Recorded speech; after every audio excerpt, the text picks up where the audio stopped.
Hello and welcome to another edition of iDS Talks. My name is Jonathan Sachs, Chief Revenue Officer at iDS, and I'm joined by Dom Tucker of our London office. He's an Associate Director there, responsible for both the UK and Europe. We're here today to talk about the practice direction that is used in the High Court. Welcome, Dom. Hi, Jonathan, and thanks for having me on.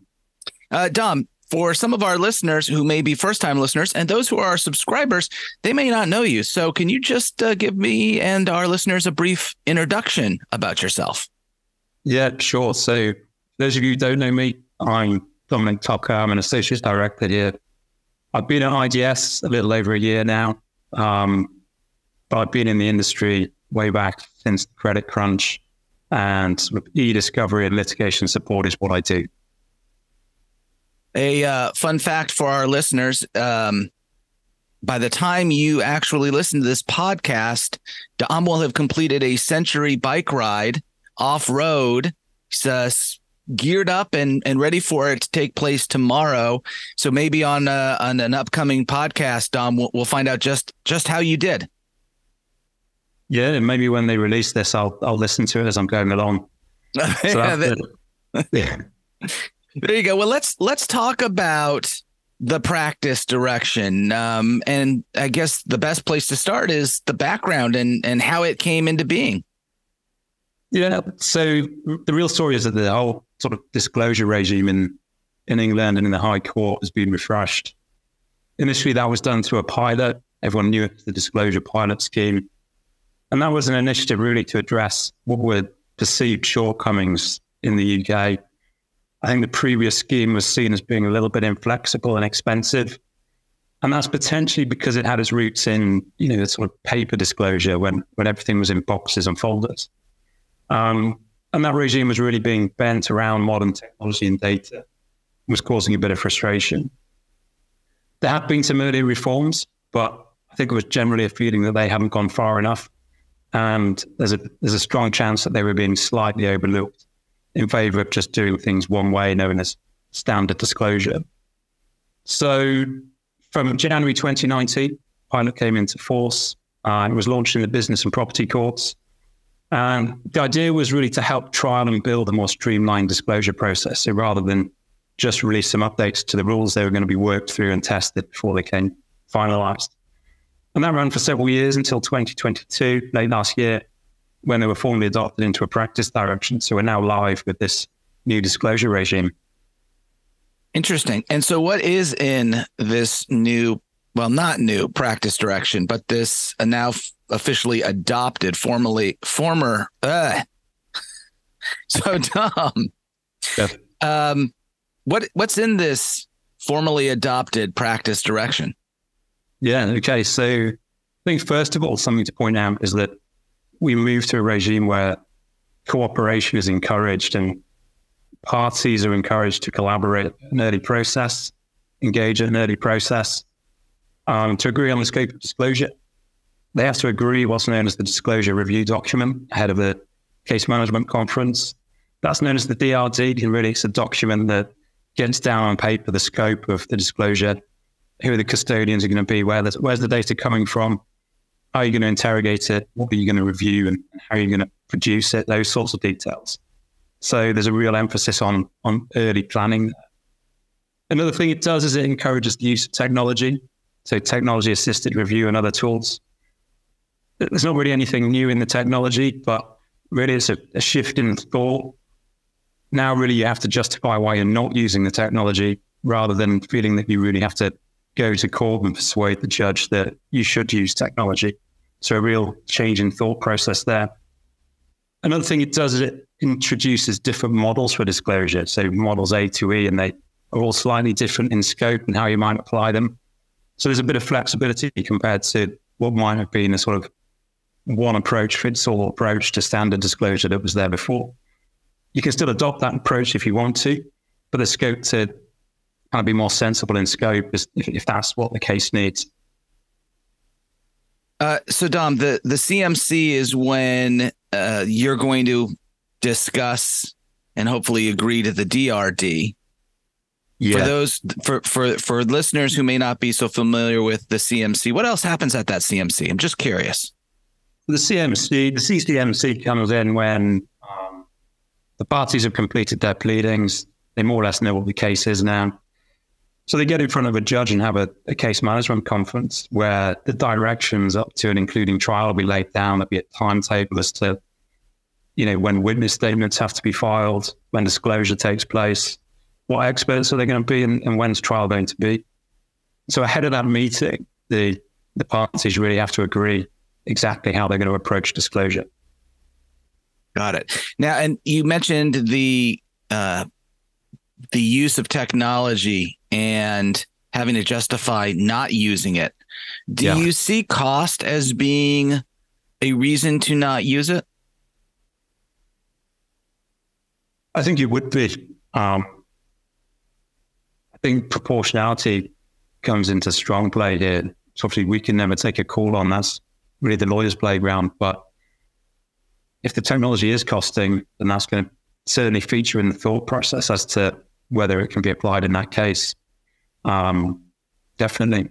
Can there then be the counter to that, which is the need to spend some money to use technology will ultimately result in a reduction in the data that needs to be reviewed. So your attorney review costs go down despite having to spend some money at the outset for the tech. Yeah, absolutely. And just to flip that on its side a little bit, I think a real plus point of the scheme and the practice direction for us is the early engagement that it encourages. We've always liked to get in front of our clients very early in the process. We've always pushed that sort of early consultative approach, to be involved months ahead of the CCMC to really go through a good scoping process, drill into exactly what is falling within scope, and then you can properly plan the use of technology. In those instances, I think you have a better chance with the scoping to identify a sort of cost-effective manner to apply the technology. And you can then justify that to your opponent. You can justify that to the court.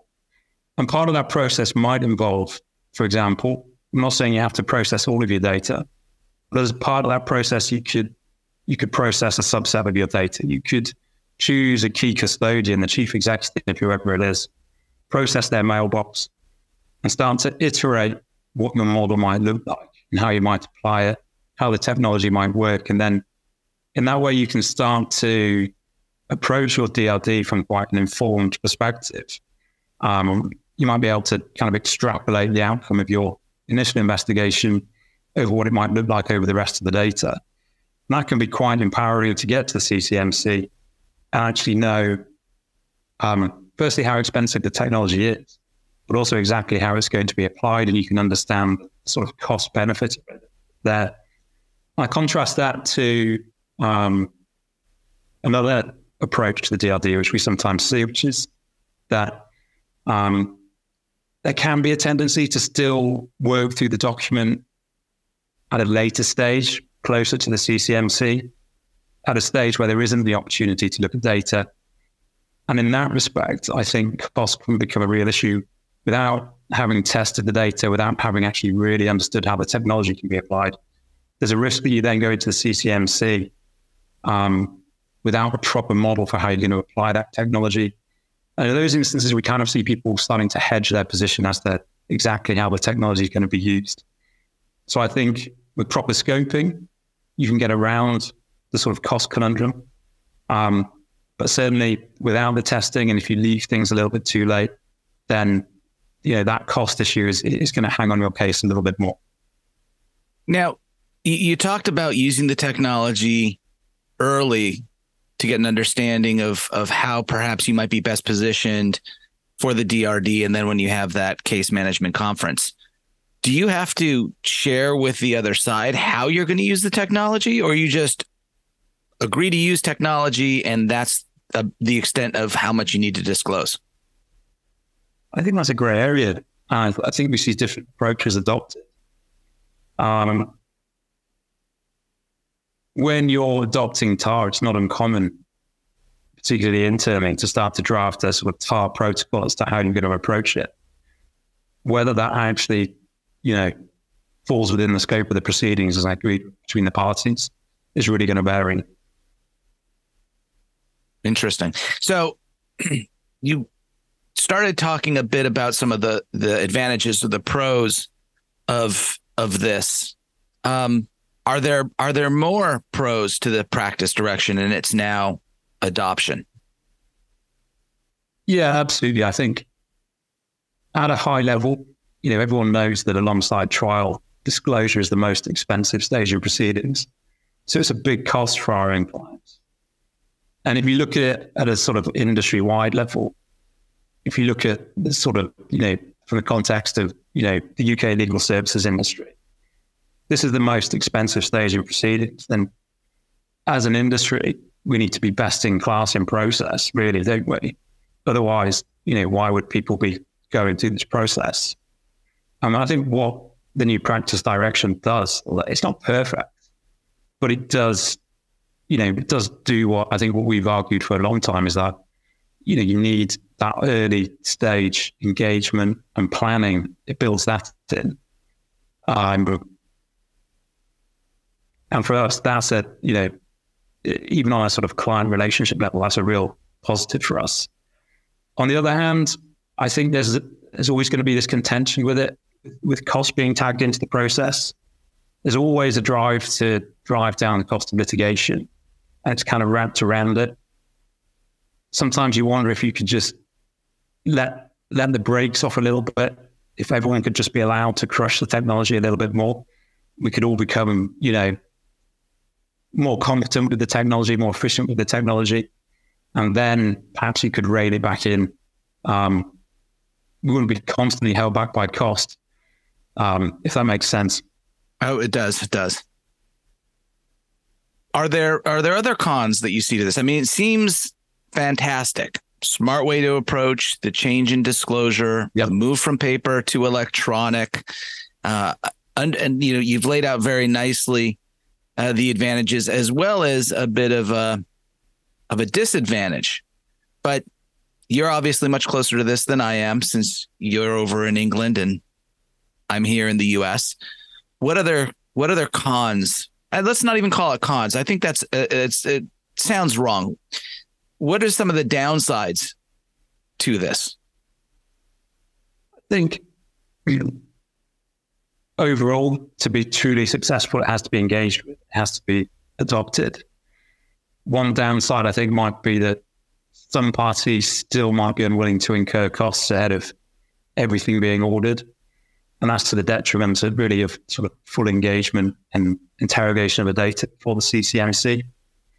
I think what that means is often people can kind of hedge their position through the documents in a way of, waiting until everything is ordered before truly investigating things. Keywords, parties might agree keywords without testing them.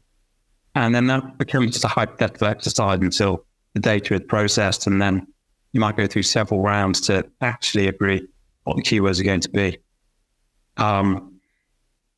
So I think, the main downside might be that it still allows for a little bit of lack of engagement, or how can I say it?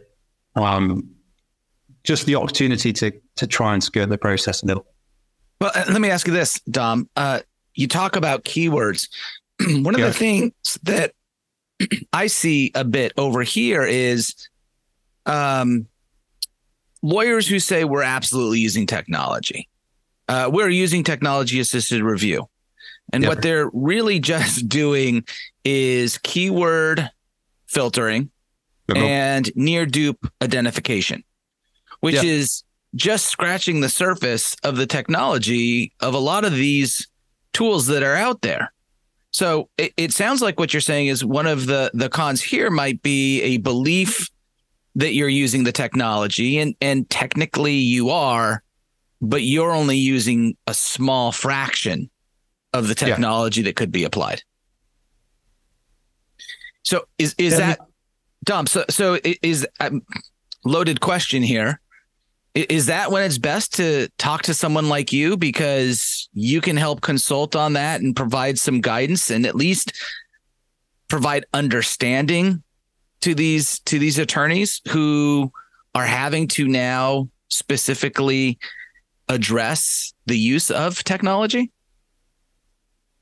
Yeah, I think that's a very good point that you raise about the belief that you're using their technology, but really only just scratching the surface.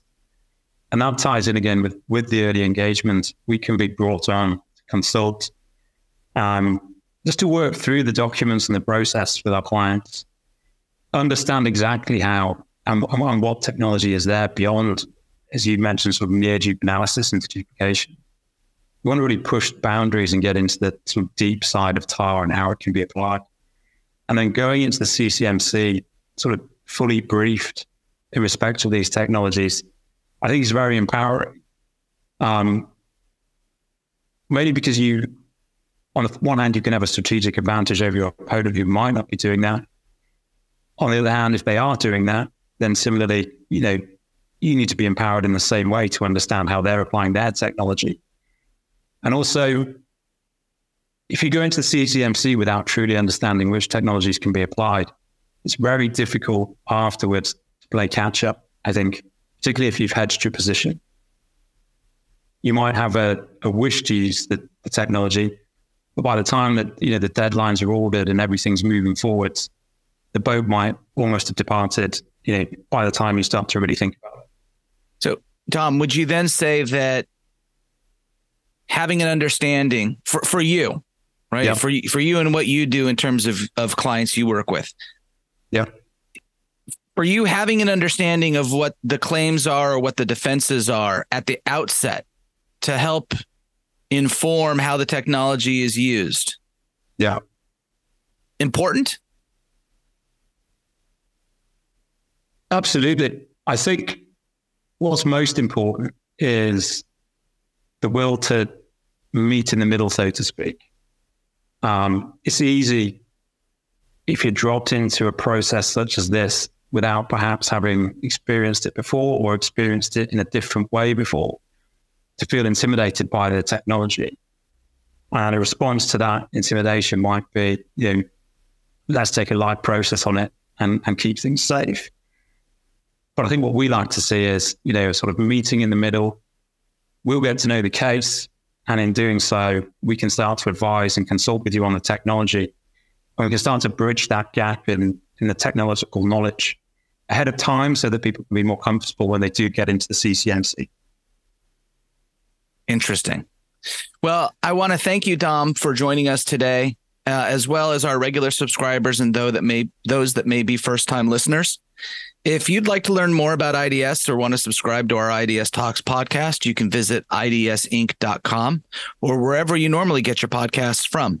Thank you again for joining us, and I look forward to talking more about data with you on our next edition of IDS Talks.